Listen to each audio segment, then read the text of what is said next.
Бежала лиса по лесу. Она отглядывалась по сторонам, смотрела на деревья, на кусты, на красивые деревья и незаметно упала в колодец. Сидит лиса да горюет, а в это время шел козел умная голова. Заглянул козел в колодец, увидел там лису и спрашивает лису: что ты там делаешь?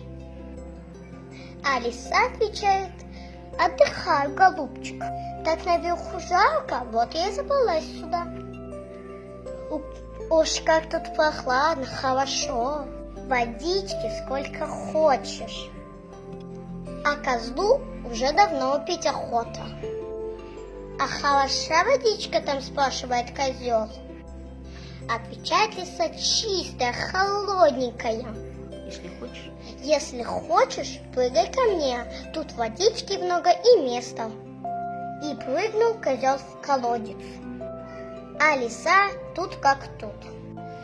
Забралась козлу на спину, а потом на рога и выскочила.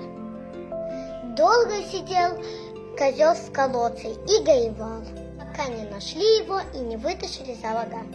Тут и сказки конец, а кто слышал, молодец.